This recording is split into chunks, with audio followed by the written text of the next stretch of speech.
I'm Thrifty Tim. It's Tuesday.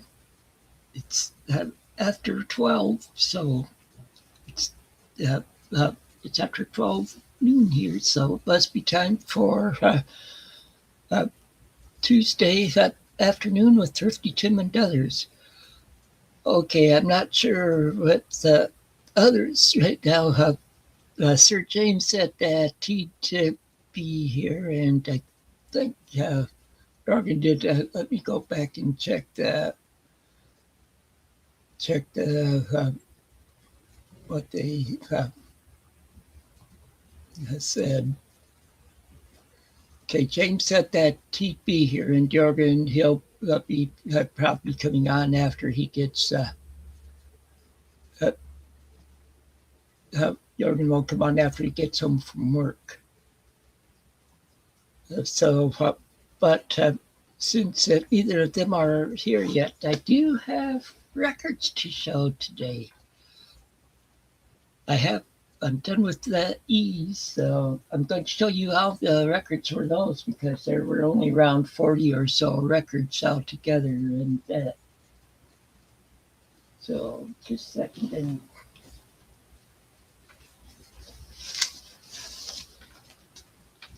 okay, so first off are the Eagles on the Border. This album's on Asylum Records from 1974. It has a hits. Well, I should show you the backside too. The backside. And the hits on this one are like Already Gone's on here.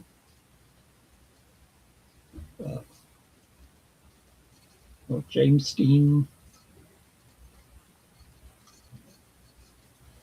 The Best of My Love.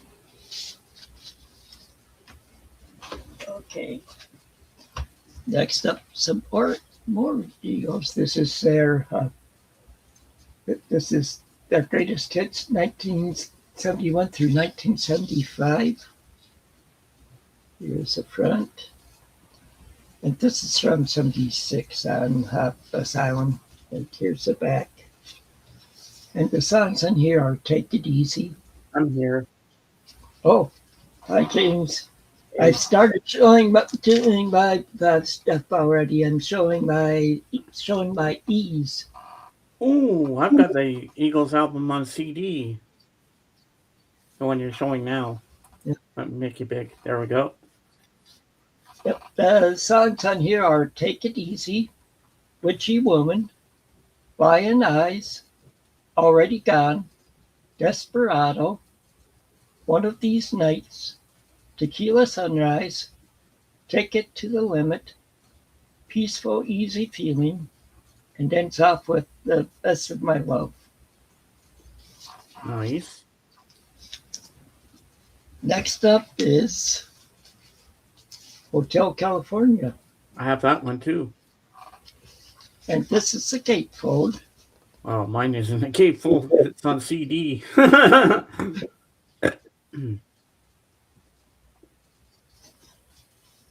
And it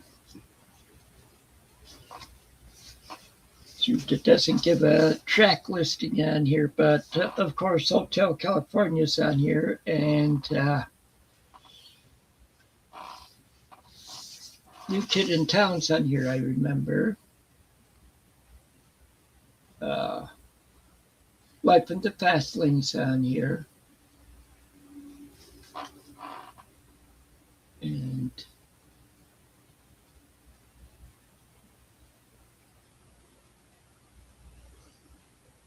okay, looks like those are the main hits on here. I think Pretty Maids and a Rose on that one as well. Yeah. Okay, next up are the Eagles, The Long Run. In the long run. Good song. And here's the backside. And my favorite song on this album is the one that Joe Walsh wrote and sang for the movie Warriors. That Bad Song is In the City. Hmm. I like Joel Walsh's solo version better than the Eagles version. I think Joe Walsh played with the All Star Band with Ringo. He probably has. Yeah, because it's not the I know the name. Yep. I was like, okay, Okay. cool. So the hits on this album are The Long Run, I Can't Tell You Why, In the City, Heartache Tonight was a big one. Uh, and so those were the bigger hits.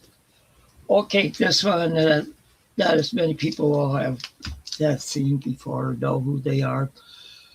I was sent this by a guy that lives in the Netherlands. This is he'd come to the U.S. at times and he'd bring records over with him and he'd send you friends. And this is a Dutch band called Earth and I'll be Fire. right back. I think somebody's here. Okay. And this is this album is called Earth and Fire, and they're from the Netherlands. I don't really know if any of these songs were hits or not how over in Europe, but it's not a bad album. I've listened to it once or twice.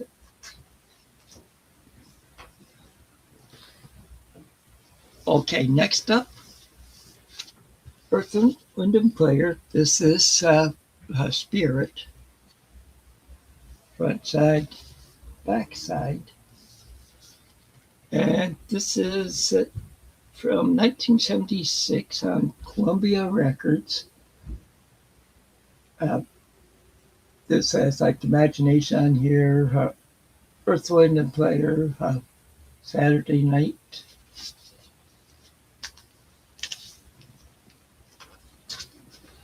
Next one, another Earth, Wind and Fire album, A Gatefold. Of course, this is album. Oh shoot, this isn't I. Let's see.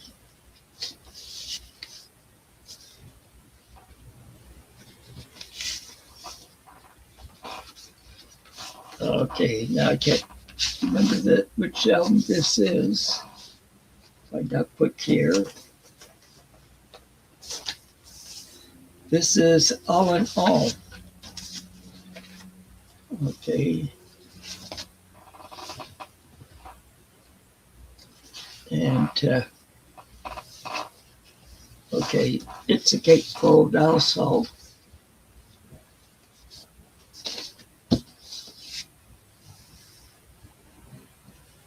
And tracks on here are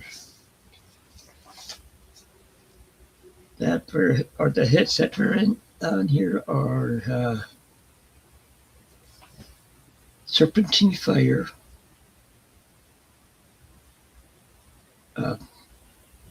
and Fantasy. They're both on this one. I really like both of those.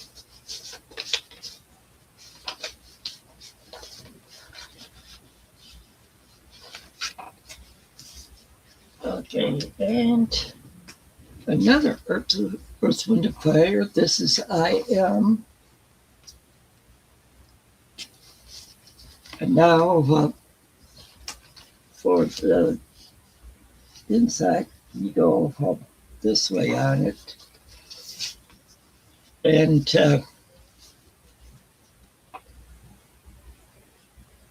this one has a hit After the Love Is Gone on it. And Boogie Wonderland.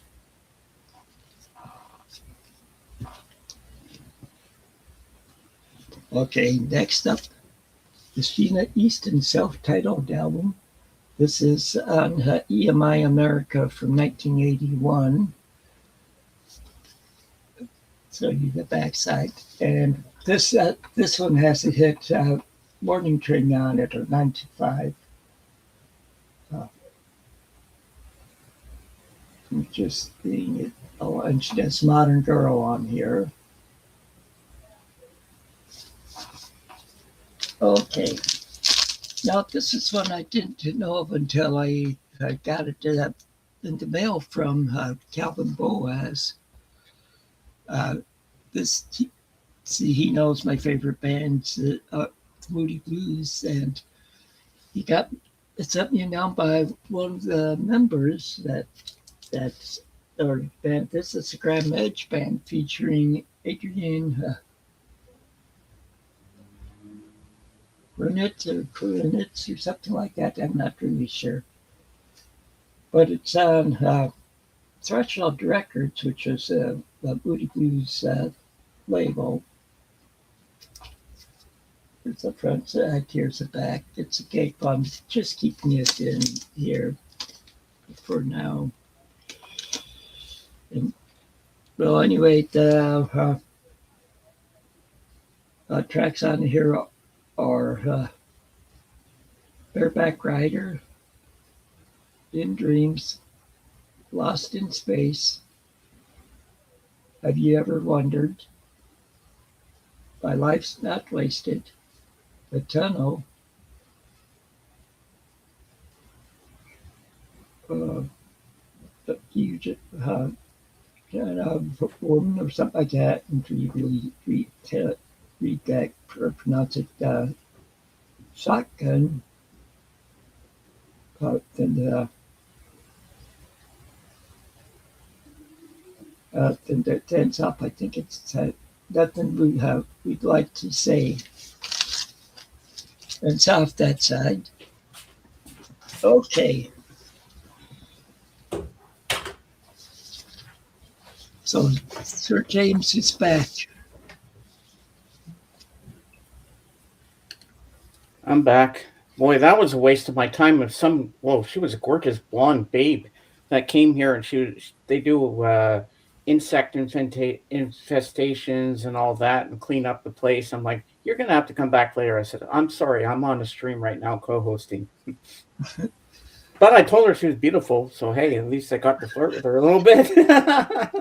I'm like, I'd rather be here with you than talk with her. All right, Burley. Okay, you missed my Earth, Wind, and Fire albums. Oh, but that's something you're gonna have to re-show when Jorgen's here. He'll love that. Okay, and here's Dave Edmonds. His album is Subtle as a Flying Mallet. There's Nice. the front and the back. Like on here, he does stuff like Baby, I Love You, The Do Run Run, Let It Be Me,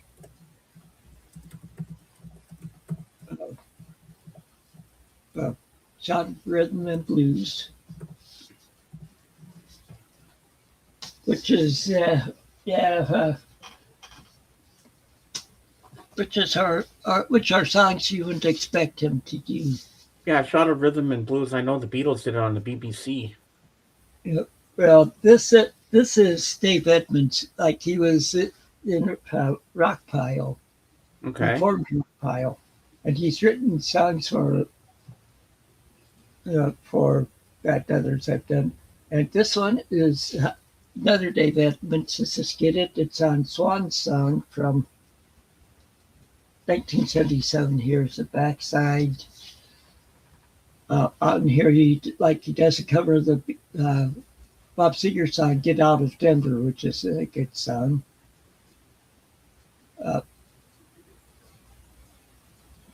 He does some songs written by Graham Parker and Nick Lowe. Him and Nick Lowe formed Rock Pile together. So, but like on here does like "Here Comes the Weekend."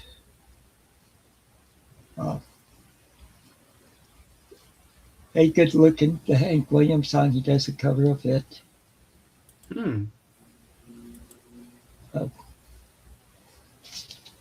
Okay. Now here's more Dave Edmonds. This is repeat when necessary.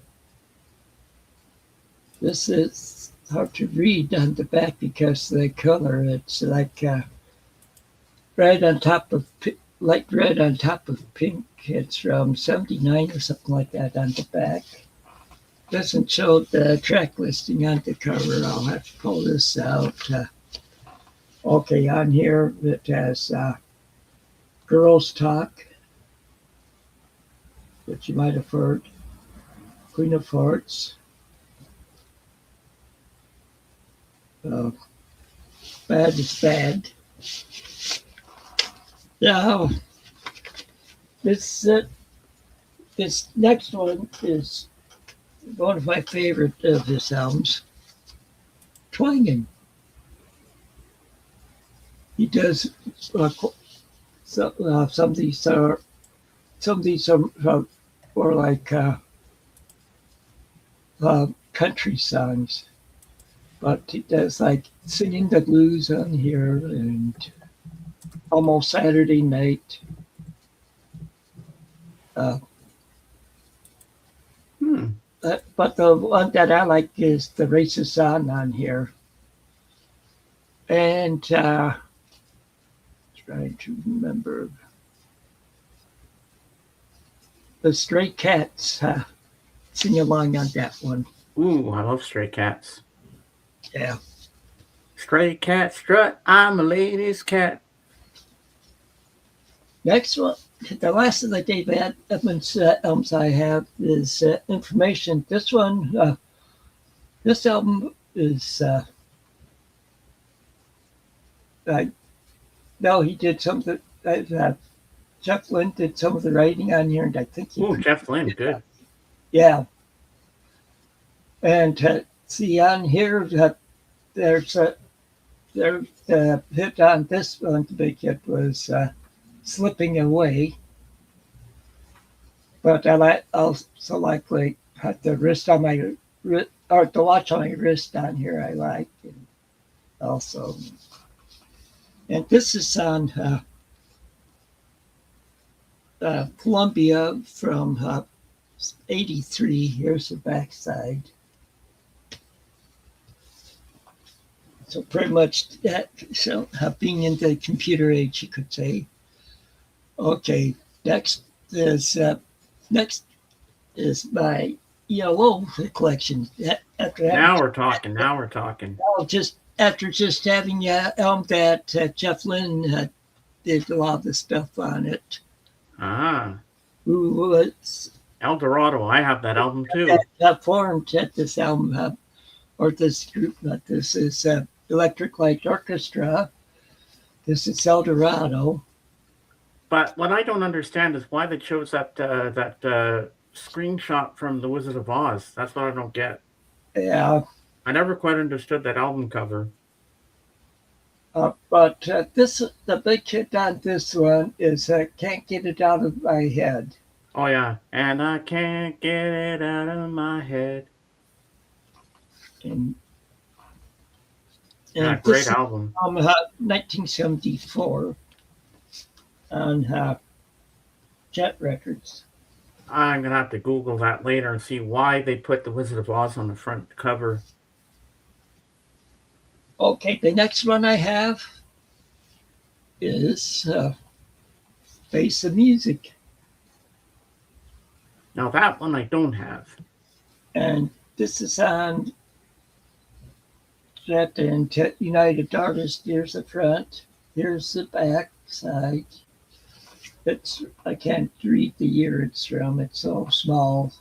Oh, that's okay. Don't worry about it. Yeah, but the songs on here are like Fire on High. That's the music on that was the music that you might remember back in the 70s. CBS used to have a sports show called CBS Sports Spectacular. Oh. And that's the music that they played at the beginning of that show. Is Fire on High from this album. And then also they do Evil Woman's on this Evil Woman. And that Strange Magic is on here. Strange magic. And I also like Down Hometown on here. Okay.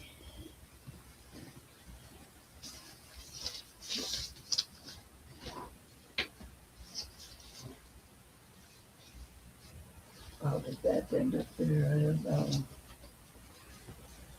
But I think I put one of my yellow records in the wrong spot.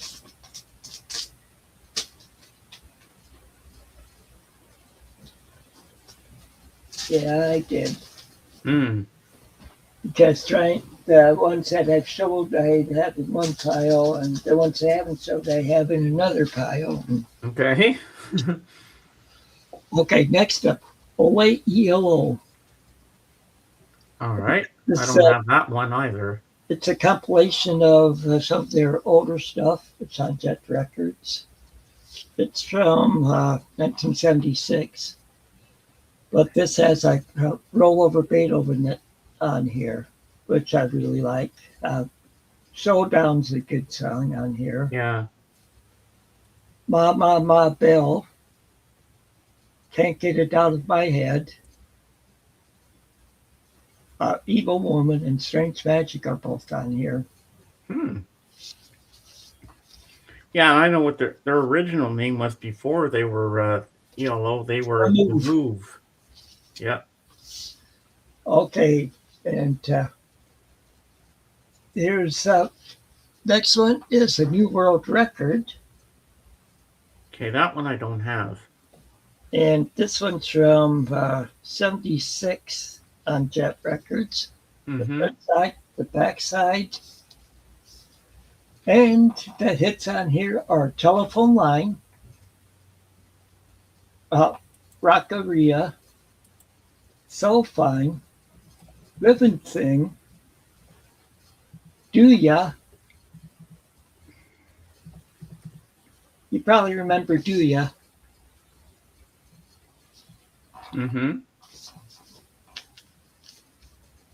Okay. Now even some more Electric Light Orchestra. TLP set. This is Out of the Blue. It's a gatefold.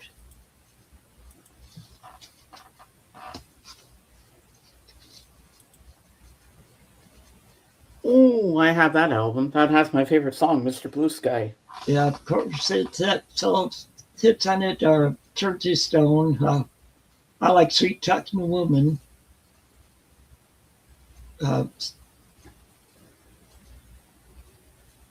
Stepping Out's good. Mr. Blue Sky, of course, as James mentioned. Yeah, that's my favorite. Sweetest the Night is good on here. Okay. And I didn't even have to pay for my copy of that. I got it for free from a friend, which is nice. I didn't pay too much for this, but I had this was a replacement for the one that I had before that I had before I went into the Air Force. Okay, next one is Discovery. Oh, okay. I've seen that album cover before. Unless that's the one I bought. My sister did manage to salvage some stuff that because, see, after I went into the Air Force, I for text or for basic training in tech school, I couldn't have anything like that with me. And so my mom had it, and her and my dad got remarried or got divorced and remarried when I was stationed in Colorado. And he had kids, and they pretty much destroyed most of my albums, which wasn't fun. So I pretty much had to start my collection up all over again. Wow. But if I remember right, my sister had managed to save this one. This is Discovery. This has Shine a Little Love on it. The Diary of Horace Wimp. the last train to London, which I like, and Midnight Blue I really like, and the big hit was Don't Bring Me Down. Up here. Okay, some more yellow. Time. Okay, that one I don't have either. And this is the backside.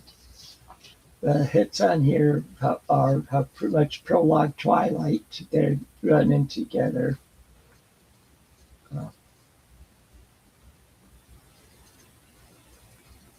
And hold on tights on this one. Oh, I like Hold On Tight.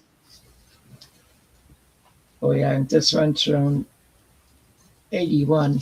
Don't know whether I showed the backside. Yeah, you did. I think. Okay, next up. Secret Messages. Okay, another one I don't have. And this is this one's on Jet Records from 83. And the hits on this one were, well, my favorite is For Little Diamonds. But the big hit on it, real big hit on it was Rock and Roll is King. Oh, yeah, I know that one too. And this one was recently on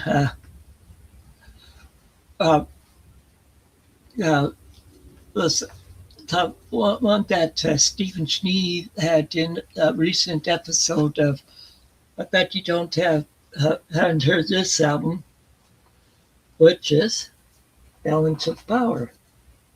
No, I'm not familiar with this album. This was their last one before they broke up, and Jeff Lynne got a group back together again later. But here's front, here's the back, and I can't read the year on it, but I like most of the songs on here too. Like I'll just read out the songs. Like they're Heaven Only Knows, So Serious, Getting to the Point, Secret Lives, It's All Right, Sorrow About to Fall, Without Someone. One that was a big hit here in the U.S. was Calling America, Endless Lives, and Sent It. See, this one they had gotten rid of most of the orchestra stuff and used keyboards. So they got rid of most of the orchestra instruments. Okay, now I'm changing groups. All right. The first one. Okay. May not be able to tell by the cover here. I have no clue. Well, it's not the Doors. I know that much. This is Emerson, Lake and Palmer. Ah. Pictures from an exhibition. And let me see the sign. Okay. But like on it, it has the hut of Baba Yaga and the curse of Baba Yaga. And okay. Next up is Trilogy. Emerson, Lake and Palmer again. And this show the year on it. I'm not seeing it. Oh, 70. This is from 72 on Cotillion Records. And it's a gatefold. And this has From the Beginning on it. One of my favorite songs of them is C'est la vie. That's not on this one. And I think they do, Oh, What a Lucky Man He Was. Yeah. Okay. But here's that one, my favorite. This is a favorite of a lot of people's. Brain Salad Surgery. That's a weird title. Brain Salad Surgery. Oh, that's cool. I like the cover. That is so cool. And but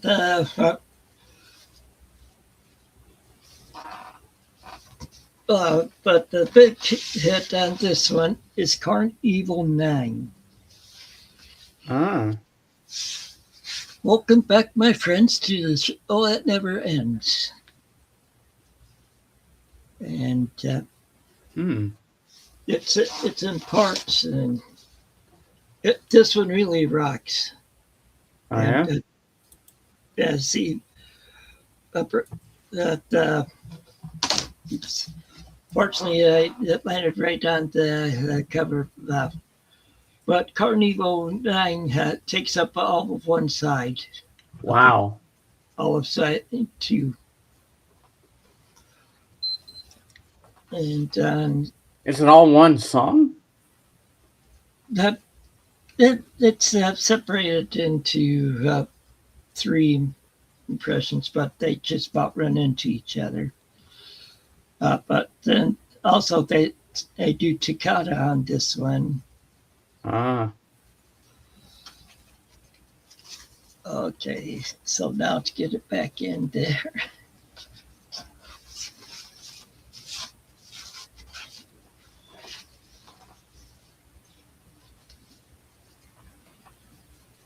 Okay, now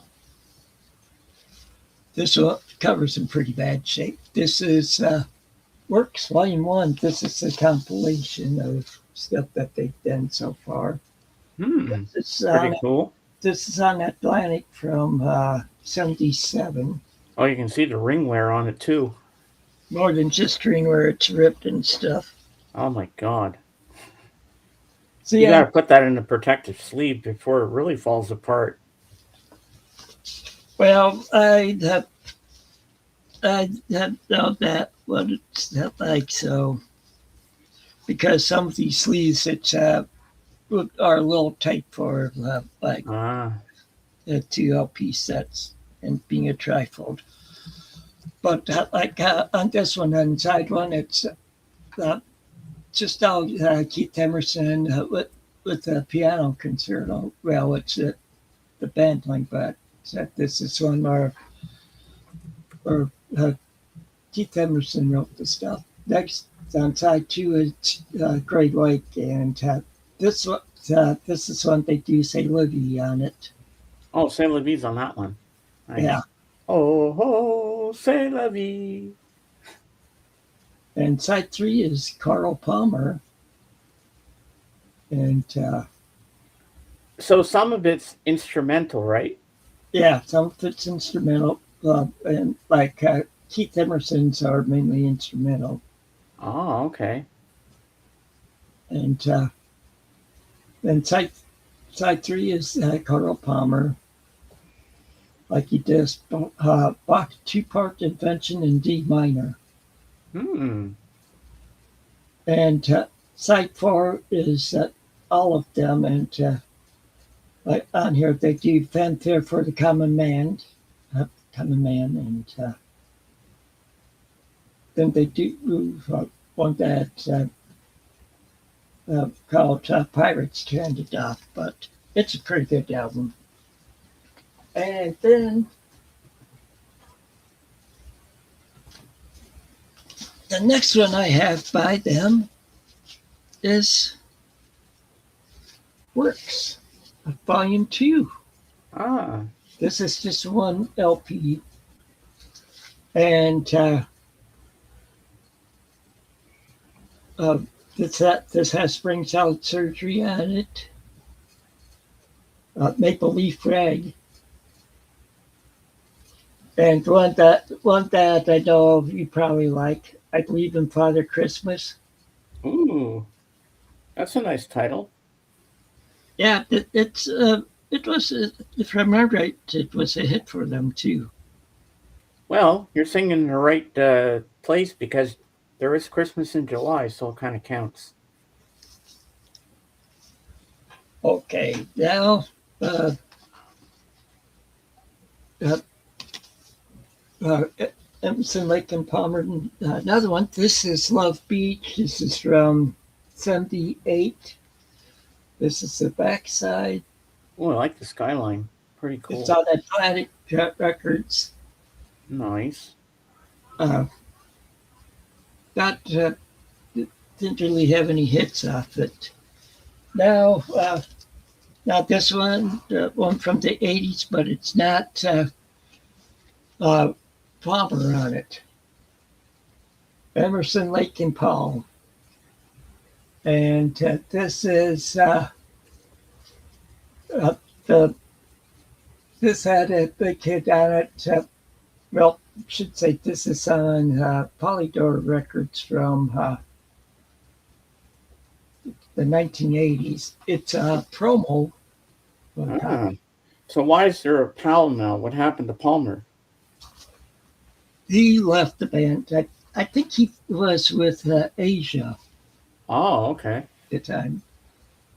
Well, anyway, on the big hit off this album is Touch and Go, which you might remember from the 80s. Now we'll go back to the 70s with the Emotions, Flowers. And this is a female soul group, pretty much.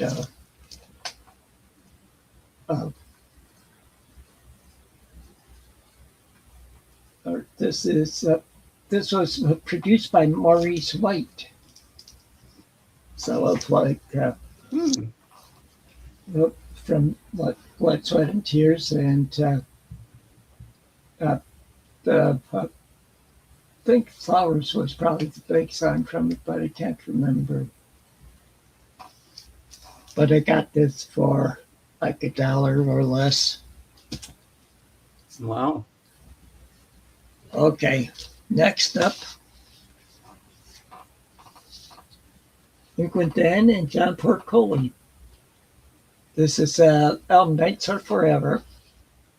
This is the front side, the back side. You can tell it's the 70s. Look at the colors of their suits. Yeah, and the collars. No one wears their collars like that anymore. Yeah. Well, this one's from '76 on Big Tree Records. The hits on here are I'd Rather, or I'd Really Love to See You Tonight. And hello, mystery guest who's watching. Welcome in. And this also has Nights Are Forever. And now they're gone.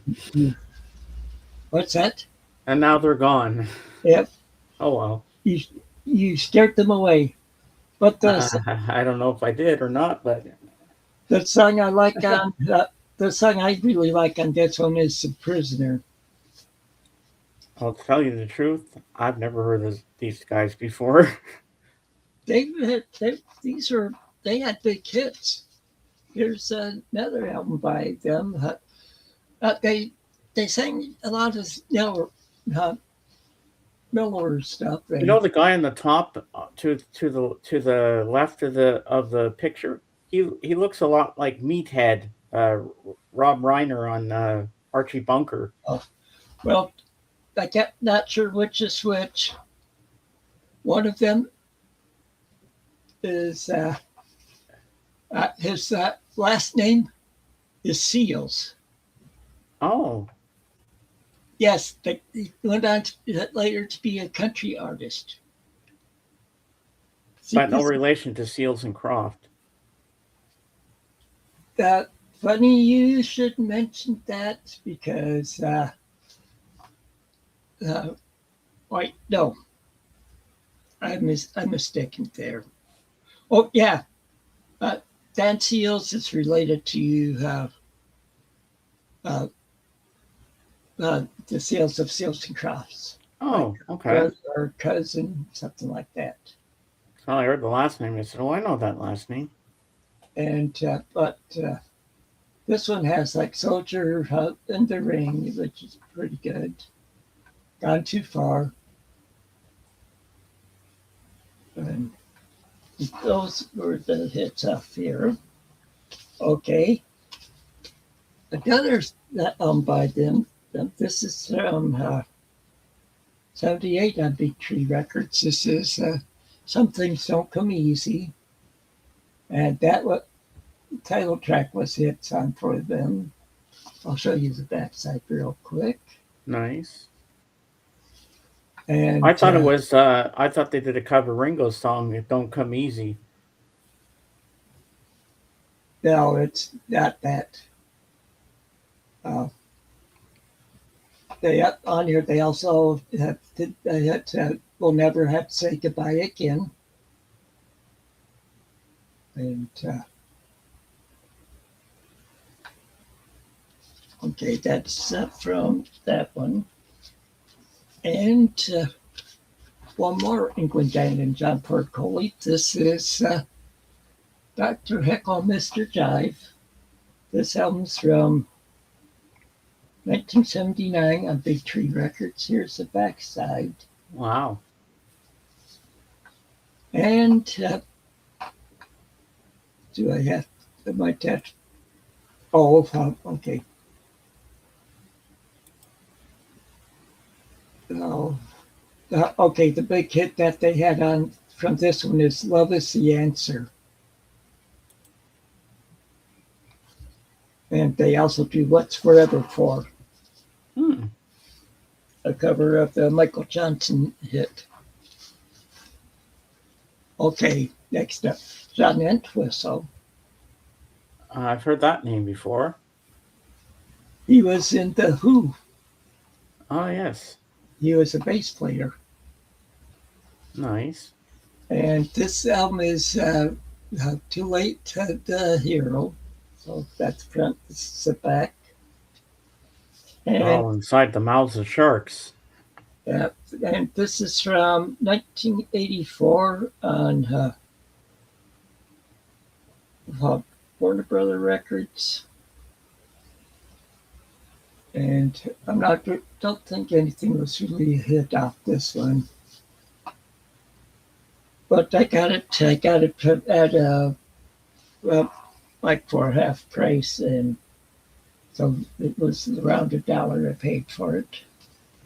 Not bad. And this is an older record. This is Wes Evans plays themes from Great Motion Pictures. Ooh. Now we're talking my language. I don't see the years on it, but it's from like Dr. Zhivago that plays that. He plays Lara's theme, The Deadly Affair, A Man and a Woman, Hurry Sundown Blues, Born Free, Warning Shot, Gone with the Wind, Tara's theme, The Sand Pebbles, Georgie Girl, The Happening Early in the Morning, The Countess from Hong Kong, which is from This Is My Song. And the last one is The Queller Memorandum, Wednesday's Child. Oh, yeah, I like Georgie Girl. Okay, next up, this is in the 60s. Don't really know what year it's from. Or I think they're from 67 or 68, both of them. This is Every Mother's Son. Okay, it's a gatefold. Mm-hmm. Oh, cool. And this was a pop group back in the 60s. And the big hit on here was Come and Take a Ride in My Boat. And but that was the hit from that one. And then Every Mother's Son's Back. They came back for another one. Oh my God. On MGM Records. Yep, on MGM again. And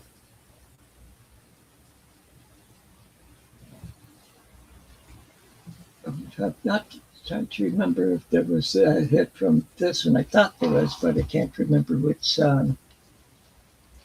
Okay, this one you've probably seen, or I know at least you heard the hit from it played by somebody else, or sung by somebody else. Exile. Okay, yeah, this is a country band. Okay. And this is on Warner Brothers from 1978. And see there. Okay. There's a song on here that you've probably seen the movie Wild Hogs. I'm not sure. Who's in that movie? Tim Allen, John. Oh, Wild Hogs. Yes, yes. I know the movie now. Yes, yes. Okay, On remember the the motorcycles. Jorgen's here. The town, kiss you all over. Yeah, yeah. I remember now. Yeah. Well, All right, let me put the link up for you, Jorgen. This was the original version of that song. Oh, cool. And Jorgen got here just in time for the last album. Aha, Jorgen. There's the link for you, buddy. It's Exposure. It was in one of the boxes I got with that. Oh, I know that band. Yep. It's on Arista Records from 1985. There's a back, and I can't even remember which one was a hit for them. Like songs on here are "Come Go With Me," "Let Me Be the One," "Exposed to Love," "Seasons Change," "Extra Extra," "Point of No Return," "Love Is Our Destiny," "I Know You," "You're the One I Need," and "Dance with December." Aha. Nice. So when Jorgen gets up, you have to show him the Earth, Wind, and Fire ones because he'll like that.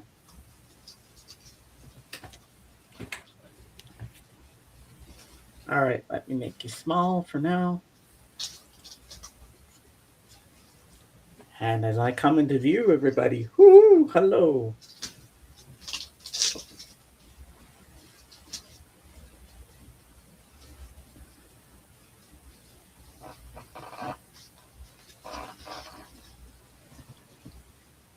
And I'm going to see if he's heard of this, another one.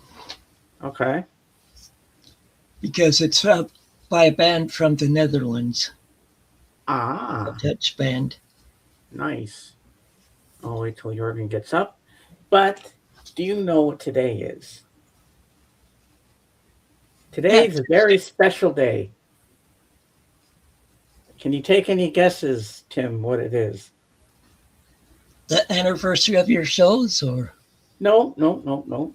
It's Ringo Starr's 86th birthday. Okay.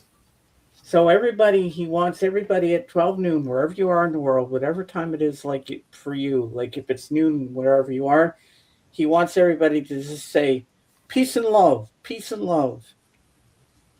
And here he is. Here's Mr. Jorgen himself, the Jazz King. Hello, Jorgen. Howdy. All right, I'm going to make Tim big because Tim has something to show you that I think you're going to like. Okay, first off, I'm going to see if you've ever heard of this group. Yeah, I've heard of them. Never been impressed by them, though. Well, a guy from the Netherlands sent me this.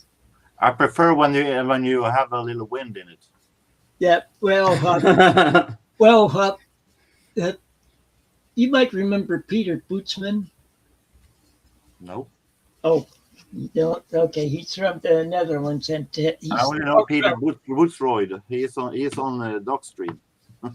Oh yeah, I know that guy too. Peter Bootsman was in the VC, or I think he still might be. Ah. Okay, so, okay.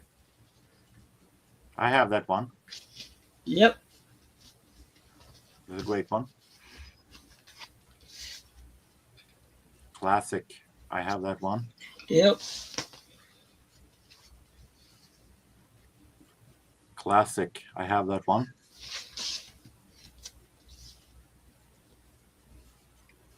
I don't have that. I had much Sheena Easton, but I don't anymore. But I never have heard that one. No. This was what the song? first one.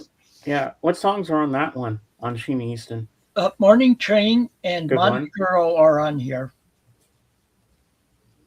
Ah, So my baby takes the morning train. I know that song. yeah. That one is the classic. Yes. Okay, then you can make me small. Okay. Well, as I was telling Tim earlier, I guess you heard Jorgen. Today is Ringo Starr's 86th birthday. Today's his official birthday. That was just a pre-birthday bash we had on Sunday for him.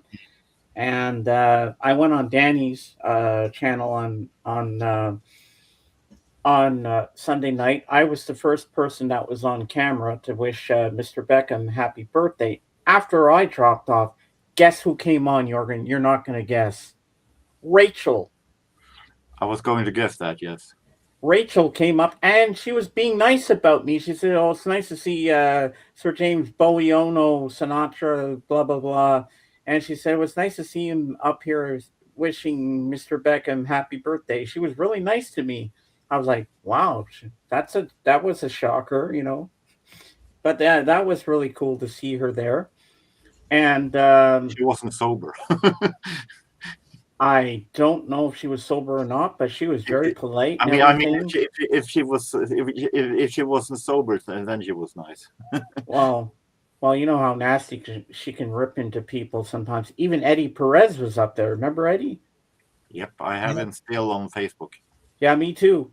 And he said, "I just go in and watch and let and watch all the craziness in Rachel's streams go on." That's what he said. And I laughed. I'm like, "Yep, that's all it is So craziness." she's still is she doing streams again?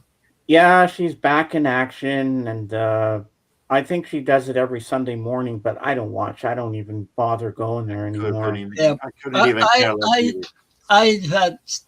I stopped watching her before you had left from her. Yeah, she threw us all under the bus and thought she was better than everybody else. I'm like, and then she gets into the Trump thing, the politics and everything. It's like, okay, enough is enough. It's supposed to be about music. It's not about all this other garbage that she goes on about. And then she has to know everybody's business. And then she starts going, "Oh, I want to know about this. I want to know about that." I'm like, she goes into politics. I talk about Trump. Well, she's Canadian. I know, and I don't get it. You should be happy that the one who is watching is me. Yeah, you're so right about that. So, guys, I saw a movie yesterday. I went to the movies with my sister, and I saw Toy Story 5. And I loved it. It was in 3D. It was cute. It was very emotional at the end. And yes, I cried at the end. At the end credits, I cried. You know, and have that nice ending music, you can't help but cry. I had a prediction in the movie something good was going to happen. I knew exactly where the plot was going to go. It was nice to see Woody and Buzz back again. And Woody was bald in this one. Every time his hat came off, his bald spot was shone on everybody's faces. And they had Bullseye, the horse, and everything. And yeah, it was a cute movie. I really enjoyed it. It was all about this tablet called LilyPad, and all the kids were not playing with their toys anymore. They all were on tablets and everything, and doing all their texting and stuff. So Jessie, the cowgirl toy, was trying to get all the people to play with kids to play with their toys again. And that's the whole plot. And then she has to try to save everybody, save this girl to make her be friends with the right girl and everything. It was really, really good. I was really impressed. I highly recommend it, and I really enjoyed it a lot. I still think that the most impressive thing is if this was been 30 years ago, people would have said, Toy Story 5, how desperate is the Disney Corporation? This is a failure. Now it's a 2026, Toy Story 5 is success and everything is normal. I know. It's an interesting how follow up on movies has all of a sudden been a must instead of a shame. Yeah, well, the new Supergirl bombed at the box office, and Toy Story outdid it, which I'm surprised. And you know what? It's already coming out on the 27th for streaming. Supergirl. I guess it didn't do too well in the theaters, and I'm not going to pay any money to go see that in the theater because it's only an hour and 47 minutes, and I don't want to go watch that. I'll watch it for free when it comes online. My wife and I watched a couple movies the other day. We streamed them. Oh yeah, what did you watch? First, we watched Funny Farm. With Chevy Chase. Oh yeah. And Yellow Dog, and the other dog that keeps running. But then after that, we watched the original Yours, Mine, and Ours with Lucille Ball and Henry Fonda in it. Oh, I've seen that one. I've seen the remake too. But my wife and I prefer the original. Mm-hmm. Those are good ones. I was thinking about Supergirl. I mean, I don't know DC all that well. I'm more of a Marvel guy. But if I don't recall wrong, Supergirl had never been a success as a comic. Really? I never knew that. I mean, it's my guess. And Superman has always been the one that. Oh yeah, I mean he's the popular Supergirl one. has always been the little lower profile. Yeah, and even Superboy. A big hit in the movies then. I'm not sure how many years Supergirl was in comics. I know it's well, there was a Supergirl movie back in 1984 with Helen Slater. That one wasn't too bad, but then and there was a Supergirl TV series. Now that I don't remember. It was on the CW here in the U.S. Oh yes, that's right. I used to watch that. That was pretty well done. I have to say. The show I liked that of the superhero movies that they had on there that I've been watching is Arrow.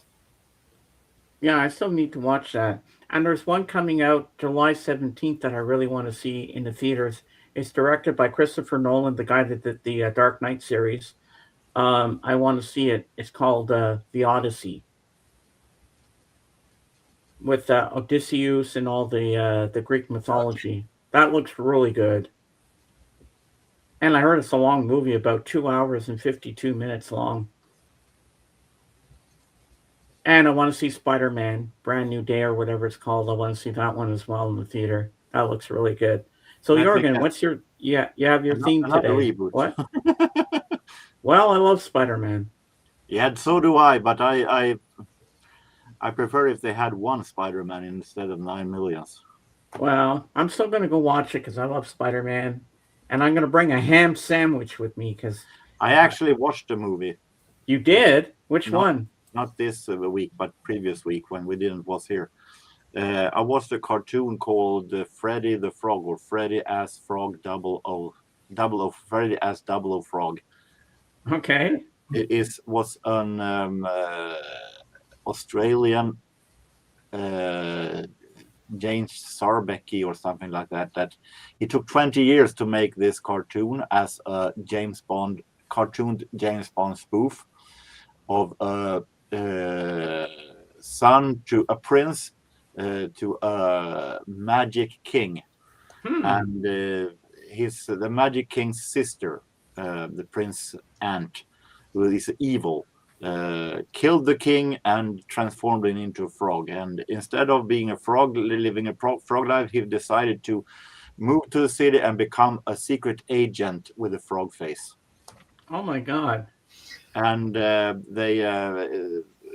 of course there's a bad guy, and he's still the aunt followed him, and it was okay drawn. I'm not giving that, but it was a movie filled with 9 million plot holes. Well, I was just shaking my head. For first, why? How could? Obviously, the frog could move, because now all of a sudden, instead of being in the middle age, now it is in the now time. And how could he move through space and time? And how the hell did the ant know where he was when she? It was totally nuts, but it was. Well, my favorite James Bond spoof is one with Rowan Atkinson in it. Johnny. Oh yeah, Johnny English. Yep. That I one's have part 2. hilarious. Yeah, Johnny English is good. Yeah. No, it was a movie that wasn't good, but it was some parts were so stupid that it was fun. But Well, you figure you start the film, you got to finish it and see how it ends. yeah, I've seen a review. I've seen a Swedish review of it, so I needed to see Yeah. it myself. So you have a theme for us today, Jorgen? Then what I mean with themes, I found yet another unsorted pack of 45. All right, I will make you big, and then after you can show your new stuff for Tim. British new wave singer Jonna Louie, famous for the song "They Always Find Us in the Kitchen at Parties." This is the follow singer "Stop the Cavalry." Ooh, Cool. I like the cover. Mirror my image, so. Oh, you're good. You're good. Madness, and one of their few okay songs, "The Nutty Boys." Don't think I've heard that one. It is from 81. 81, so it's before our house. Chaka Khan, "This Is My Night." Okay. Nice. Blue Mercedes. They were a band that was in the background of Stock Aitken Waterman. They were produced by the side producers for Stock Aitken Waterman. They didn't become that much of a hit, but it's okay. The 80s disco. Mm-hmm. Loose Ends, Magic Touch. Soul. Looks like a crystal ball. Sugar Hill Gang, Rapid Flight. I remember that one. Dubbed as one of those, if not the first rap song ever. And this is a Swedish distribute. It's released on because it is distributed by SOS Recording, Sounds of Scandinavia. Ah.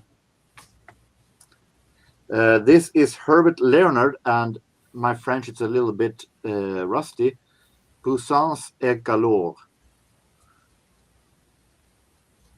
It is a TV theme from a series called Chateaubriand, something like that. It was. Oh, you pronounce that very good. It was some kind of Jackie Collins-ish style soap opera. I don't know what Puissance means, but I think it's like glory. Well, I think it's called Hope and Glory in Swedish. Hope and Glory, maybe. Swedish translation. Well, I think it was a pretty 80s style soap opera in France in Jackie Collins style. Ah. Well, Jorgen, your French is better than mine. I read France in maybe 2 months when I was in one school when I was 30 years ago. And I learned to say "Je m'appelle Jürgen," and that was pretty much it. Your German's probably better than mine too, and I lived in Germany for 7 years. Yeah, you think you'd be fluent in it by now. Well, being here in the States for so long after that, you pretty much forgotten it. But I can still to say I can speak enough to get my face slapped. Well, at least I read 3 years German in high school, so. I had 4 years of German in high school. Ah. The Film, which is a Danish band, and this is a rock pop song called "I Saw Your Dream," which actually is pretty good. Okay. I don't think I've heard of it before. 1986, I think. Uh-huh. Fleetwood Mac, "Hold Me." Okay. Good one. I have a bunch of them back. You'll be seeing out my Fleetwood Mac when I do my Fs. Ooh, This that'll is be from the cool. Mirage album. Yeah, I have the Mirage album. Shannon and Prove It Right. Shannon mostly famous for Let the Music Play in the big hit. Nice. This is Swedish entertainer and comedian Totte Wallin, and the song called Ge facket en chans, Give Union a Chance. He's got quite the beer belly on him. This is, of course, a fake photo. Oh, okay. But I was going to say. This is a Swedish version of Give Peace a Chance. Oh, wow. Probably not as good as the original by John Lennon. I hate the original, so I think this one is way better. Donna You're Summer. talking to a huge Beatles fan here, so you know me. But I think the original is a little too much go happy style for me, in my taste. I love it. Donna Summer, Love is in Control. One of her better songs. Quincy Jones produced, of course. Nice. And I love her Josie Moroder one, I Feel Love. I prefer the ones after Georgia Moroder. I've never been a fan of her Georgia Moroder stuff. Prince and Kiss. Ah, yeah, that's a good one. Who's that on the back? I think it is Sheila E. Oh, wow. Yeah, and she played in Ringo's All-Star Band, too. Yazoo, Only You. Or Yaz, as it's called. Yazoo! Ha, ha, ha. The original for Flying Pickets a cappella version. Wow. Nice. And Simple Minds, a love song. Classic. Yeah, that sleeve looks a little beat up. Yeah. I wonder if this isn't a duplicate. I think it is. This week I have found, last week I didn't find anything. This week I found a bunch of 45s with the 70s theme and 2 full lengths. Nice. Modern Jazz Quartet, Pyramid, classic jazz album. And Bunny Berrigan and his boys with a 30 swing. Bunny Berrigan, trumpet player that led a very sad life, died alone in his alcoholism.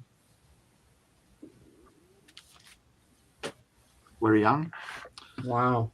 We have 45s, Jackson 5, Corner of the Sky, one of the lesser known. Is it a good one? It is okay. It is a good one. I understand why it didn't become a huge hit, because it didn't have that kind of a hit potential. But it is a great single, definitely. Great song. Nice. It isn't an ABC or I Want You Back or something. Yeah. Like that. But it doesn't have the hit potential like those two. But Melba Moore, Night People. 70 sold almost overall. Yep. This is from 1980, but it sounds very much 70s. BT Express, Does It Feel Good? The only one that isn't in the soul genre, Elton John's Song for a Guy. Yeah, I know that one. Yep. I have that album. I must say that it is a very odd choice of a single. It is. Since it is a instrumental song and with pretty much the same loop. Yeah. So it definitely is not as, but still it made it to number 4 in the UK chart. Yes, I don't know how it happened. I have his to be continued CD box set, and that's one of the songs on it. Yeah, the story about it, for those who doesn't know, is that he was obsessed with the feeling of floating up into space, watching down on his dead body. And he wrote a song for that. And at the same time, the errand boy, Guy, was named Guy, was killed in a motorcycle accident. So he named the song after him. More Chaka Khan. I'm every woman. I'm every woman. Very And fun. the first time I heard that song was Beyonce, and I thought the lyrics were "Climb every woman." Well, I'm very happy to have found the 45 still. Oh, that's good. This was more or less a blind buy. It's produced by the same guy here as this, Arif Martin. The group is called Liner. I never heard of the band, so I bought it more or less only because the format of the single, and it was produced by Arif Martin. This is a Liner with Keep Reaching Out for Love, and this is a picture disc. Nice. For $1. Hey, for $1, you can't go wrong, man. And is it good? It is good. It's sound a little bit softer than usual. Arif Martin is usually more funky, but it is definitely a great soulish pop style. Nice. Natalie Cole, I Love You So. God, she looks like her dad. Yeah, I like Natalie Cole. She looks so much like Nat King Cole. Both of these songs are from the album I Love You So. So now when I've heard it, I want to get hold of this album because I have a feeling that this is a really great album. If those two are good, then it should be. And we have a girl group from Motown in the 70s called High Energy, not energy, but energy, spelled with an I. I don't know why they decided to spell it with an I, but they were probably high when they did that. Yeah, maybe. or in a Loving Fever. Loving Fever, nice. Is that the title of them? But it's I have a 45 with them since before, so I'm not unfamiliar with them. Well, that's good. I have. All right. Oh, let me show Jorgen. That's the last one I had shown there too. I think he was working on coming up. I have that one on CD. Okay. I love Expose. I think they're a great 80s funky girl soul band. A freestyle, more freestyle disco style. Hello, hello, Coyote 4936. Welcome in. On their on the album after that, they have a song called "What You Don't Know." That is a really, really great disco track from '89. Okay. Well, I'm going to leave Tim big for now because it's time for. First of all, I was going to tell you I did watch a few movies on Saturday night or on Saturday. Okay. I was just on Tubi. I figured I'd just look at find something to watch, and then I thought of, hey, why not watch some of the Andy Hardy movies they have on there? Oh, I love Andy Hardy. Yeah, so with of course Mickey Rooney, but I watched 3 of them. The first one I could find of them was like the 4th or 5th one in the series, but like Judy Garland was in that one, and it's just for some laughs and fun and stuff. I watch those. So you want me to show what I've been reading now, huh? Well, I got to do the intro first. I got to do the intro. Ladies and gentlemen, now it's time for Thrifty Tim's Book Corner. There we go. Okay, I did do a video on Friday, a half-hour long video where I was talking about all my books, but well, also do that one last. Okay, the one I carried over from last month is this one. This is Debt of Honor by Tom Clancy, and I'm up through. I've read through chapter 7 now in this book. There's like 900. There's like 990 some pages in this book. Wow, that's long. So that's not the only one book in this. I'll show you I'll show you the longest one next. Yes, I did read some of it too since last week. This is War Remembrance by Herman Locke, and I'm done through chapter 28 in it now, which is, should check the page number. It's on page, so I'm through page 296. It's over 1,000 pages long. Wow. Okay. And those are two of the books I'm reading because Herman Locke one, that's, see, I decided that I'm reading, trying to read from 6 books that not always finish them, from 6 books every month. And the Herman Locke one falls under the big physical book. The Tom Clancy is for the physical series book. And then there's one other book that I pretty much started last month, or the month before, you could say, but made it official last month. I do a physical standalone book. Mm-hmm. These are usually shorter ones. Ah. This one is one I got for free. It's got Mafia by Fred Cook. It's a true story, but like Mario Puzo blurbs on here, it reads like a novel, but it's true, terrific. I've read the first chapter of it so far, like talk about the murder of Jerry Gallo, or John Gallo, I mean. Coyote is asking if you have read Stephen King's The Shining. No, I have not read The Shining. I don't.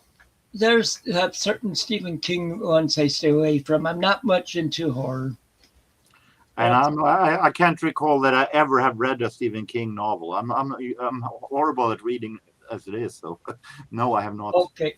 So now I'll show you 4 my ebooks that I'm reading. On my Nook, it's this one here. Let me bring this up.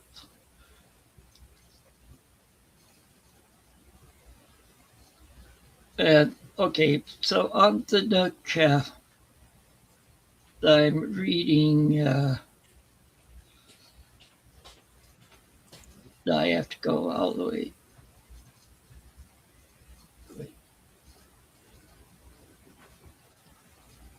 I'm just looking at the table of contents here. I went too far.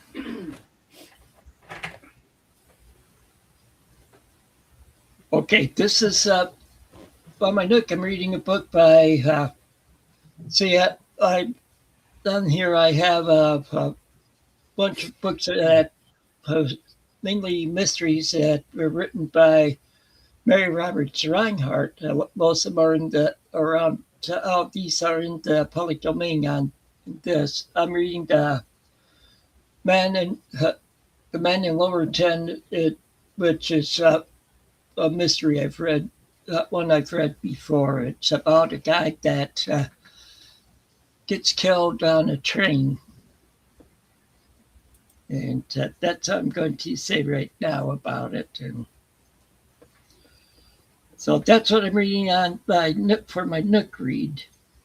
Nice. For my Kindle read, okay, I'm reading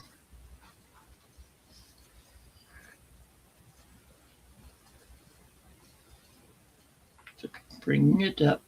Okay, and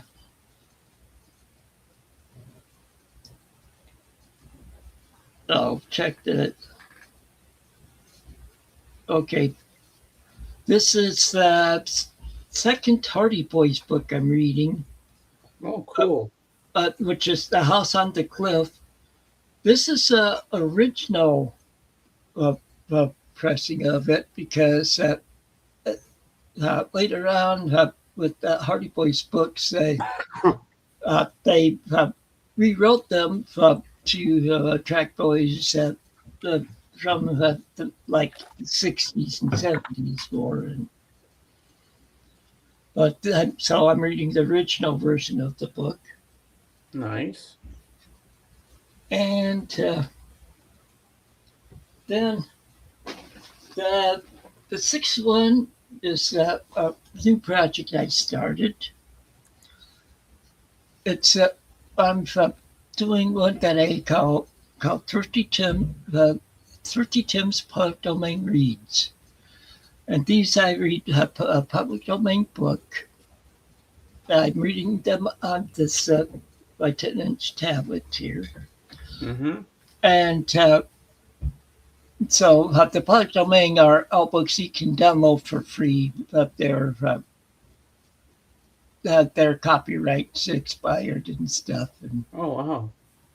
And you can download them for free as ebooks. But so anyway, and the place I usually get them from is called Project Gutenberg. It's popular for public domain books, and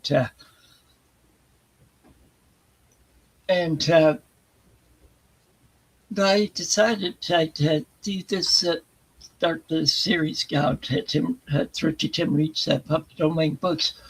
What I do, I'm making a list of ones that look interesting to me. I'll go through the authors and stuff, and I'll go. I've started going alphabetically through the authors, and I'm doing the ones which have been the ones that have been Project Gutenberg the longest. And on this one, it's a big book because it's number 15 of the books that they had done. Nice. And they're like in the 70 or 80,000 now. Wow. Well, this one happens to be number 15. It's a big book. Moby Dick by Herman Melville. Wow. It's 700 some pages. That's a lot of pages, man. So that's what I've been reading. I've read at least a chapter from every one of those this week. Oh, that's good. Now I'm going to flip over to me. I found some DVDs on Saturday and some books I forgot I had, so I'm going to show you those now. We'll start with the DVDs. All right, hey everybody. Now you get to see me, Coyote, what I look like. Here I am, I'm James. So we'll start with the movies. One of my favorites, which won Best Picture 1988. Dustin Hoffman and Tom Cruise. We got Rain Man. Love this movie. Fantastic film. Then we have one that's getting a part 2 soon. And Mel Brooks is 100 years old. And he's starring in it. So we have the famous Spaceballs. Love this movie. Classic. Then we have one that was filmed where I was born in Montreal. This is a great movie. You got Angela Bassett, you got Marlon Brando, you got Robert De Niro and Edward Norton. The score is a great film. Then another one that I think is right up your alley, Thrifty Tim. You're going to love this one. The Hunt for Red October with Sean Connery. Oh, yeah. This is a great film. Yep. And Alec Baldwin's in this one as well. And then we go to another film. Coyote says he loves Mel Brooks movies. Yeah, I like a lot of Mel Brooks movies. My son has most of Mel Brooks movies. Now, this one I saw in the theater by myself. And then when I was in Memphis to go to Graceland, on our way to Graceland, I watched this on TV. My dad watched it with me for the first time, and he loved it. It was with Julia Stiles and Sean Patrick Thomas. It's called Save the Last Dance. This movie's really, really good. And then next up we have another one that you read, and it's with Harrison Ford. Clear and Yep. Present Danger. Yep.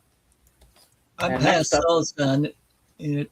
See, the book I'm reading now is that I think they stopped making the months after the novels before he wrote this book even, So because they next up, started steering away from the books.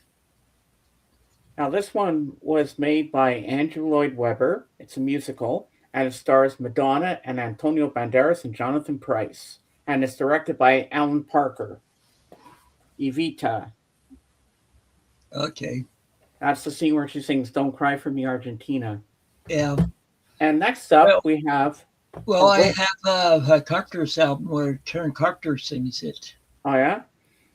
And next up, we go to a different genre. Now we're going into some Shakespeare. This is my second favorite play of all. Like, my first one's Romeo and Juliet, and this one's my second one. And Roman Polanski did this one, Macbeth. I Okay. love this. And then we go to a French film, which is based on a true story of a girl that was hit and abused. I cried throughout the whole film when I saw this in the theater. It's about this girl called Aurore Gagnon. This is a fantastic film, very well done, very disturbing at times, but very emotional film. I really enjoyed this film. And it's in English subtitles. Next up, we go to another one. We have another Andrew Lloyd Webber, which I'd love to see the stage play of this because I heard it's fantastic when the chandelier drops. The Phantom of the Opera is here. There you go. With Emmy Rossum and Gerard Butler. This is a great film. I love this. Saw it in the theater. Yep. I want to upgrade it. Coyote, I thought like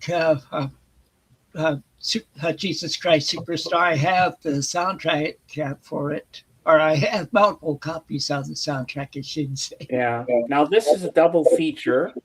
We have Johnny Depp, Mary Stuart Masterson, Aidan Quinn in Benny and June, and then Reese Witherspoon in her first film called The Man in the Moon. These are two great movies. And then next up we have our four film favorites. So we have Eddie. These are all Eddie Murphy films. So we have Coming to America, which I bought this for, Norbit with Eddie Murphy. Then we have Harlem Nights with Eddie Murphy and Richard Pryor, and then Eddie Murphy and Boomerang. So there you go.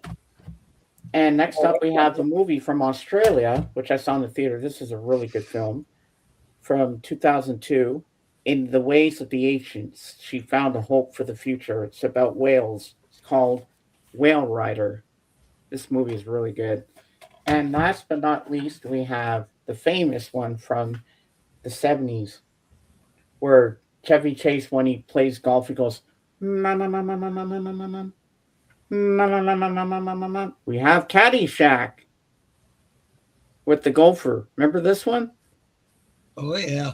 I love this film. And now we go on to the books that I have. To answer Coyote, yes, Roman Polanski did Rosemary's Baby. Yes, he did. And next up we have, which I still haven't finished it. I only got halfway through, and I know there's a second book that finishes it off. This is called The Rise of Elvis Presley, Last Train to Memphis. So this is about Elvis's early days when he first starts out and stuff.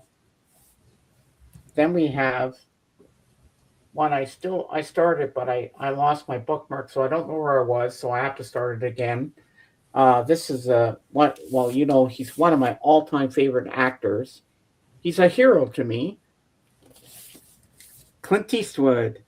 Yes, Clint. I love this iconic shot from The Outlaw Josie Wales right here. Yes, gotta love Clint. And next up, we have a book about Anne Frank.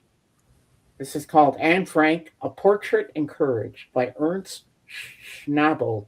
I don't know if I'm saying that right, but anyway, there you go. Got Anne Frank here.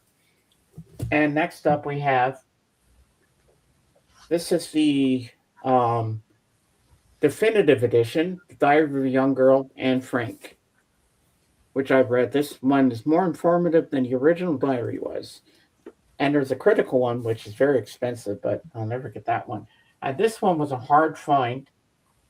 I found it in the used bookstore, and I couldn't believe I found this because it's very rare to find this one. Phone call. Phone call. I'm coming back soon.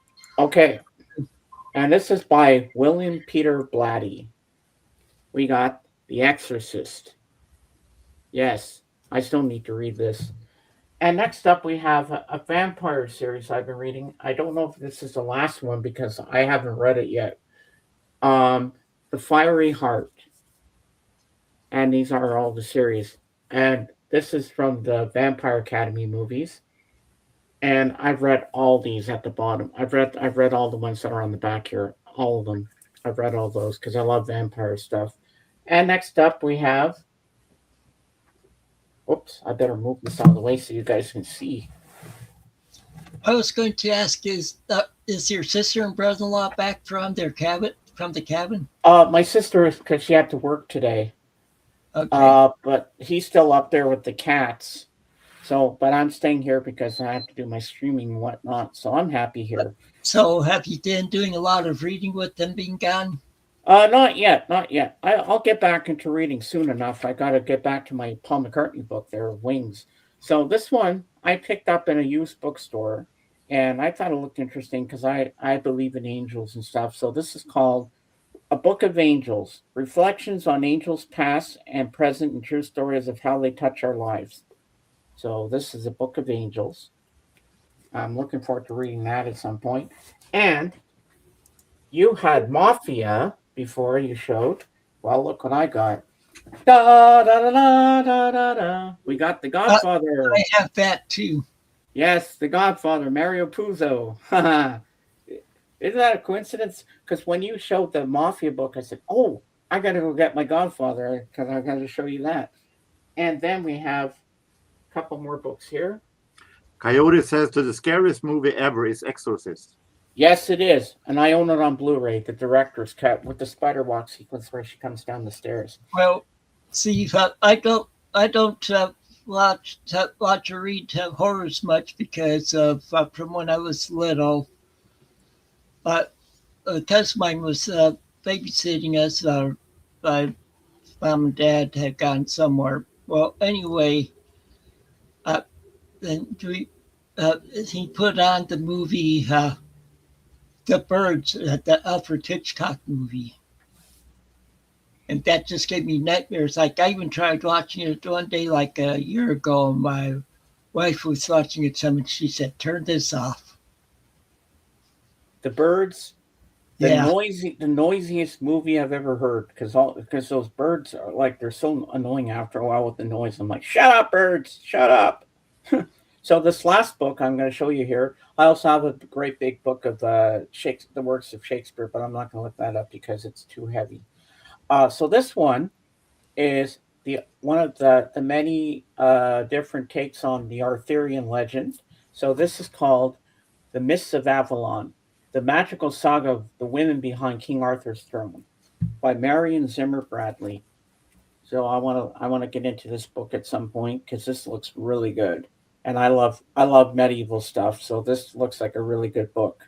So that is all the books I have. Yeah, she's a fantasy writer, so. Yes, she is. Oh, I should put. So you have plenty of books now. You just need to make time for reading. Yes, I do. I gotta read a little bit of this or a little bit of that, and you can do like me. You can do like me. You have 9 million biographies, and you haven't read half, even 35% of them. Yeah. Yeah, I should put some of the stuff back before everything falls on me. Well, not on me myself, but falls over on the floor, and then I got to clean up a mess. Well, at least I know where the DVDs go in my bin right next to me, so that's an easy fix.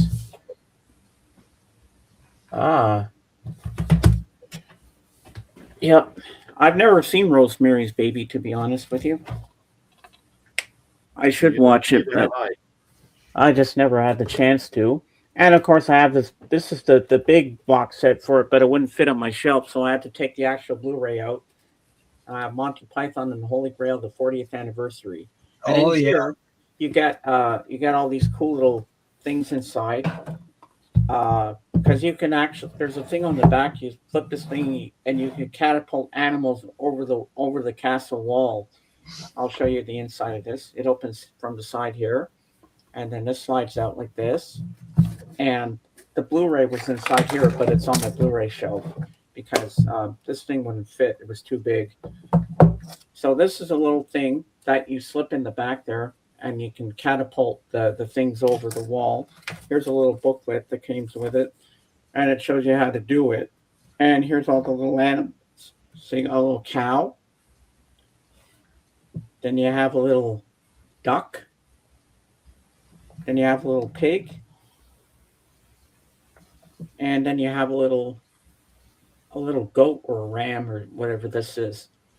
Yeah. So yeah, and the Blu-ray sat in here. So I took it off to put it on my Blu-ray shelf because it wouldn't fit properly if I had this big monstrosity, which would have been cool if it would have fit because it would look nice in this box. But I said no, I'm going to take that out because this is not gonna fit well. So I had to take it out, and then here's the front of the thing, and here's the back. That's the holy hand grenade from the killer vampire rabbit scene. And this goes in like this. It slides in like that. If it'll decide to go in, there we go. And it just closes like so. And then this slides on like this. And that doesn't want to go on. Come on. A little ASMR for you guys. Okay, get this bloody thing back on. Why do they have to make things so cumbersome? It's ridiculous. There we go. Just push that up there. There we go. But see, this is a nice box. My friend whose friend passed away, they had a Blu-ray player there, and this was there, brand spanking new, this thing, and he gave this to me. I'm like, whoa! You ever seen this one, Monty Python and the Holy Grail? I don't want Monty Python. I don't watch Monty Python. I've never been a fan of them. I've seen it multiple times. What about you, Coyote? Have you seen it? The Monty Python? Now I gotta put all these back over there. Where's my... I'm missing something. Okay, I put it back there. Okay, we're good. Okay, I thought I was missing something there for a second. But this one I mentioned, this is very disturbing, but it's a good movie. Yeah, this is called Quebec, May 1909. Dawn breaks and the Saint Philomene de Fortierville, Marianne Caron, wife of Califor Gagnon, gives birth to their second daughter, born at dawn. The child will bear the name of Aurore, Dawn. She grows up a happy child until tuberculosis takes her away, her adored mother.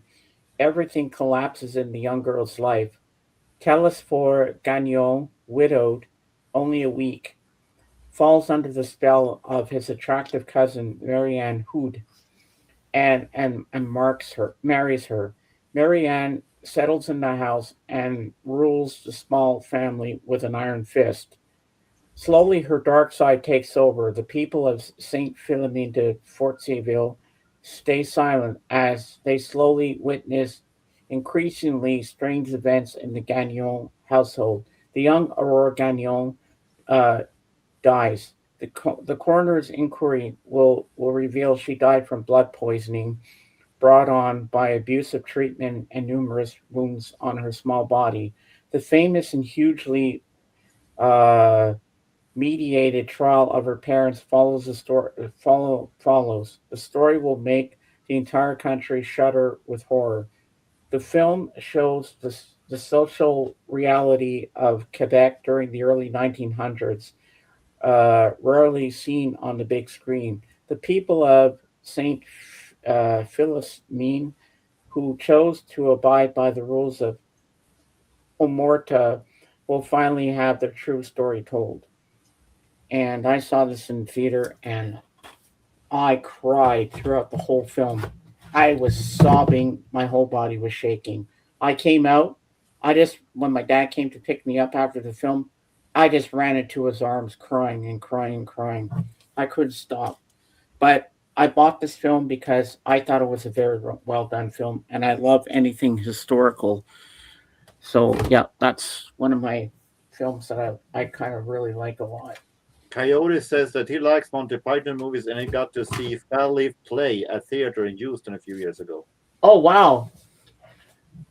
Do you remember the famous joke, one Coyote, the skit they do on Monty Python's Flying Circus? The famous joke that makes everybody laugh and they die from laughing, and then they tried it on the Germans during World War II. All the Nazis read the joke and they all died.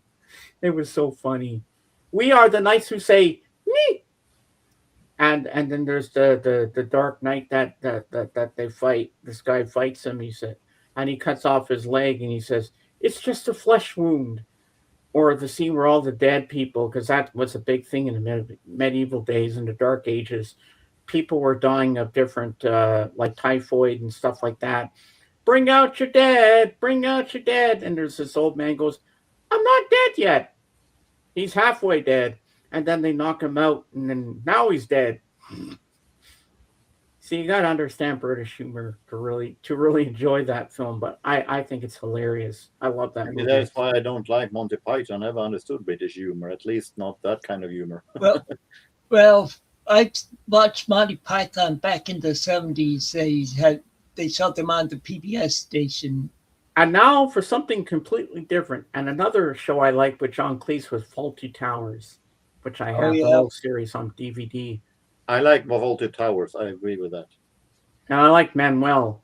My favorite episode is the Kipper and the Corpse, where the guy ate the kippers, and John Cleese's character Basil thought he was food poisoned by the kippers, so they're trying to get the dead body out of the hotel.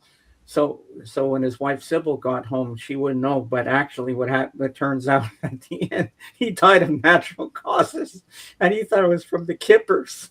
So you see them trying to get the body down the stairs and out of the hotel before Sybil got home. I love that episode. Or the one where the Germans come. See, I have a BritBox subscription, so I watch a lot of shows on there from there. So like they have comedies. My wife and I like to watch a lot of the mysteries because a lot of their mysteries they tie comedy into them. I think I have a DVD box, the complete set, but I'm not sure.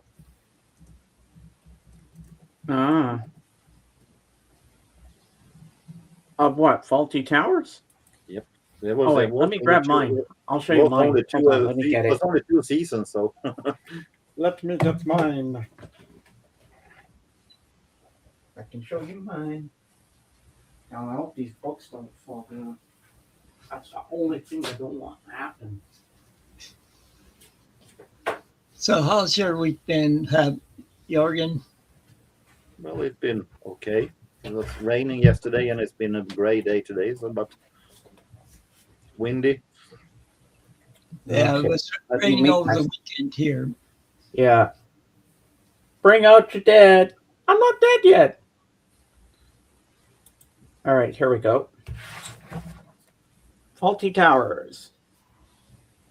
The complete collection. There are scenes from the show. on 3 DVDs. Yeah. So, and in this we have John Cleese stars as Basil Fawlty, the sharp-tongued, short-tempered owner of Fawlty Towers, a hotel plagued by crisis, chaos, and bizarre characters. Contains all 12 classic episodes, digitally remastered. So we have A Touch of Class. Basil advertises for a better clientele and attracts a bit of riffraff. The Builders, that's my favorite episode too. I'm so sorry, I'm afraid the dining room door seems to have disappeared. That's when Manuel gets confused. Oh, Mr. Faulty! Then we have The Wedding Party. I know what people like you get up to, and I think it's disgusting. Hotel inspectors. Oh, please. It's taken us 12 years to build this place up. If you put this in the book, we're finished. Gourmet night. If you don't like duck, you're rather stuck. The Germans. So that's 2 eggs, mayonnaise, a prawn Goebbels, a Hermann Goring, and 4 Kolditz salads. Communication problems. Basil can't win, even when he wins. The Psychiatrist. Basil provides enough material for an entire psychiatry conference. Waldorf salad. You you pounce in here expecting to be waited on hand and foot. Well, I'm trying to run a hotel here. The Kipper and the Corpse. Number 8 is dead. 25 to go. The Anniversary. I'll just pop upstairs and ask her to stop dying, and then you can all come up and identify her. Basil the Rat, Wanted. Kind Home for Savage Rodent. DVD special features. Interviews with John Cleese, Pernilla Scales, and Andrew Sachs. Director's commentary. A visit to Torquay, home of Faulty Towers. English, French, and German subtitles. A who's who's guide to the Faulty Tower stars. And outtakes and more. Yep, and this was like 1975, 76. This is I love this series. Such a good series. So how many did you say were in your set, Jorgen? I'm not sure if I have it, but I said it was 2 seasons only. Yeah, because it's three discs. Yeah, I got this for Christmas a couple of years back. Yeah, and it's such a great series. Because John Cleese didn't want to do anything more because he had to go through therapy to get rid of Basil Fawlty afterwards. Yeah, I mean it's a great series. And another series I used to watch back in the day, but I wish they'd have the whole series of every year that it aired. The Benny Hill Show. I love Benny Hill. And let's just say that it was fun when I was younger, but it haven't aged that well today. Of course, Ron Atkinson as Mr. Bean. Oh, you said the magic word. Word. Hold on. You said the magic word, baby.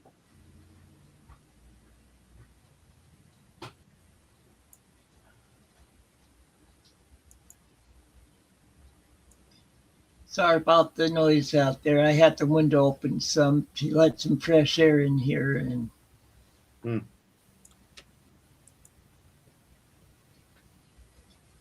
somebody's doing something outside now. So There's my Benny. What the?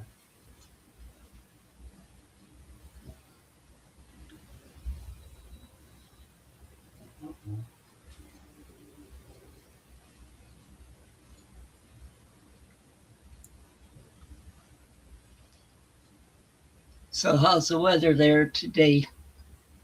It has been not very warm. It has been mostly cloudy. Okay. Well, And here in Illinois, it's been that warmer day. It's in the 80s, but it's not as humid as it was over the weekend. And over the weekend, it was Well, actually, it was last week. It had gotten into the 90s with the heat there it is. index over 100 most of the week last week. Okay.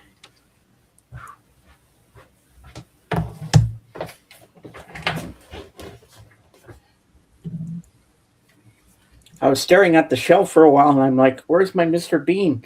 I'm like, "Okay, it was staring at me the whole time, right there." All right, here we go. Look, Teddy. Look what Santa Claus brought you. Ooh, Christmas socks. There's Mr. Bean, baby. Yep, the whole complete series. I was at Walmart. I bought a couple of Blu-rays, but this was like on sale for $20 at Walmart. And I said, Mom, I don't have enough money for this, but I really want to get the complete Mr. Bean. It's only $20. And they only have a couple of copies left. I said, I'd be kicking myself if I didn't grab it. And she says, okay, I'll get it to you. So she bought it for me. So I got Mr. Bean. Yep. So we have, it says remastered 25th anniversary collection starring award-winning British comedy genius Rowan Atkinson, Blackadder. Remember Blackadder? Yeah. I've heard of it. Johnny English, Mr. Bean's Holiday, and Bean.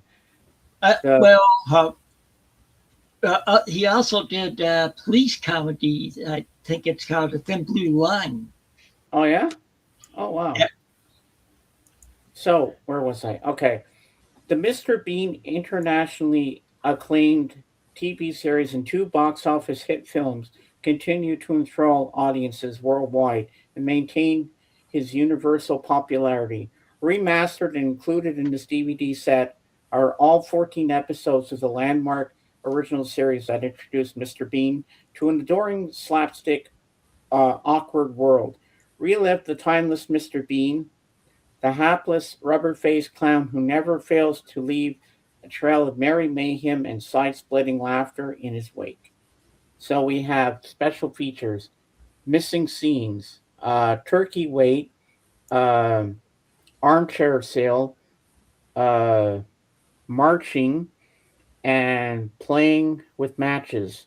The story of Mr. Bean documentary, 40 minutes. Never before seen on TV sketches, bus stop and library. Mr. Bean, the animated series trailer. The best bits of Mr. Bean, 72 minutes. So yeah, this is actually a great thing that I got this. I would have been kicking myself if I hadn't. All right, so inside we have all the discs here, but I hate that they stacked them on top of each other. If I can take them out, I think they're all the same looking. So you have 1, then we have 2, 3, and 4. So there's 4 discs and 14 episodes. So let's and on the 4th one you get the special features. So on disc 3 you get episodes 11 to 14. The second disc you have episodes 8 to 10. And then the first disc you have episodes 1 to 9. And then here's the whole Bean. Look, Teddy, look at me. I'm Mr. Bean. So here's all the episodes. The first one is Mr. Bean, and he's taking an exam in that one. Episode 2, The Return of Mr. Bean. That's where he eats steak tartare, but he doesn't know what he's eating, and he's putting it in a woman's purse, and then he drops it down a guy's pants and everything. Then we have The Curse of Mr. Bean. Mr. Bean Goes to Town. Oh, the one where he buys the TV. That's funny. Episode 5, The Trouble with Mr. Bean. Then we have Mr. Bean Rides Again. Merry Christmas, Mr. Bean. That's the one with the turkey on his head. Mr. Bean in room 426 when he gets locked out of his room without his pants on. That one's funny. Mind the Baby, Mr. Bean, where he goes to the amusement park and he finds a baby. And that's the one where he plays bingo and wins a goldfish, and then he has goldfish in his mouth and he goes, bingo! And then he swallows it. Do It Yourself, Mr. Bean. Then we have Back to School Mr. Bean, and then Tee Off Mr. Bean where he plays golf. And then we have the last 2 episodes, Good Night Mr. Bean and Hair by Mr. Bean of London, where he starts cutting people's hair. Yeah. So there you go. So we have 2 famous ones, Faulty Towers and Mr. Bean. Yeah, Coyote, Benny Hill's hilarious. I know. I noticed the time you have 5 minutes. All right. So I'm one of my favorites of Mr. Bean. I mean, Benny Hill is when he does the Monty Carbolic show, and he's the host, Monty Carbolic, and he has the vicar on, and he's like a vicar is a priest that they call in British terms. So the guy comes on, and the guy's fly's undone. So he's sitting down, and Benny Hill's trying to stay in character. So they're sitting there, and the whole time he's trying to hide the guy's crotch because his fly's undone. So he's trying to move the flower vase over there. Then the flower vase falls over. Then he puts his foot on top like this to try to hide it. And then at the end, he just gives up and goes, Vicar, your fly's undone. The guy gets up and zips up. Every time I see that skit, I crack up.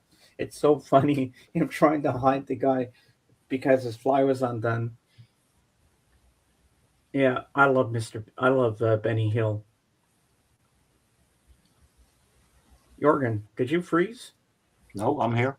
Oh, I thought you froze there for a second because you're. It's summer. How the hell am I supposed to freeze? Ah. Yeah. Oh, I see you changed cameras this time.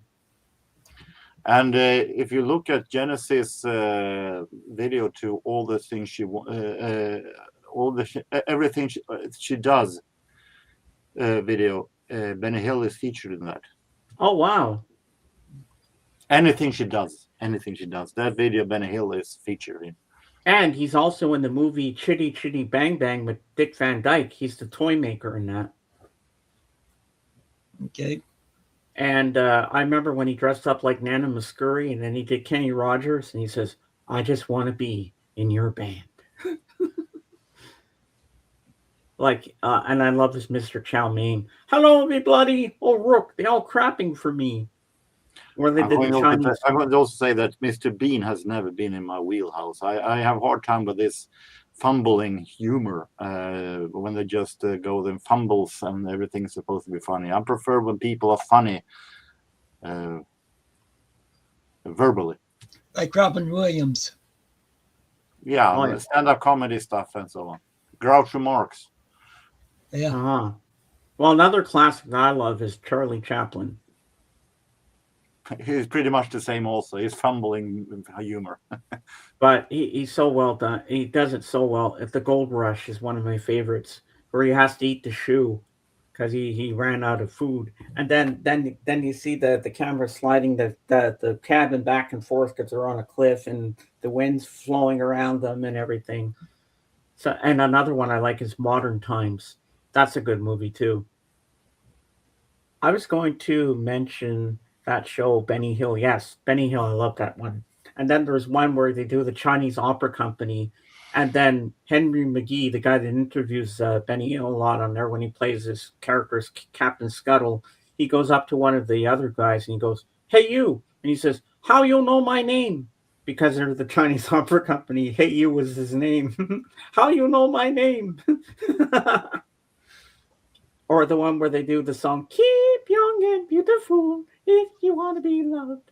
And then, you know those stretchy things that you stretch with? Well, in that scene, the guy stretches it out to his chest and he rips all the hairs off his chest. He goes, "Ah!" I miss Benny Hill. I used to watch it every night at 7:30 with my pappy, my mom's dad. We used to get excited after dinner. He'd get his little glass of orange, this little small glass of orange drink, soda. Then we go and sit down on the couch and we'd sit there and get ready and watch Benny Hill together.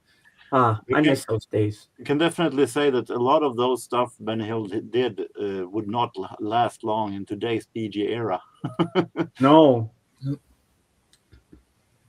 But half the stuff he got away with on that show, I'm surprised.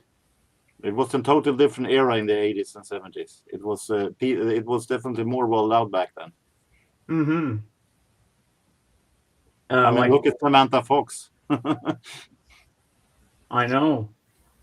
I used to have a little button of her where she was topless that my friend bought me at my friend's video store, and I always saw it there, and I'm like, ooh, look at Samantha Fox. Now That one day wouldn't my have- friend came in, he says, I'm buying that for you. It wouldn't be allowed to do that today, I can tell you. Okay. Okay, well, we've been going for 2 hours now, so I'd say it's about time to end this. And Coyote Pop, just to let you know, we're here. Try to be here at 12:30 Central Time every Tuesday. There's by health permitting. Yeah. And well, 2:30 for me because I'm 2 hours ahead of him. And Yeah. Jorgen's how Well, many hours from us? he mentioned. Don't count my hours. I'm very much later. Yeah, he mentioned Houston, so I figure he probably lives down in Texas, so which is in the same time zone that I'm in. So, Wow. but hopefully we'll be back next Tuesday. So until next time, take it easy and keep on rocking and reading. Godspeed, everybody. Have a good one.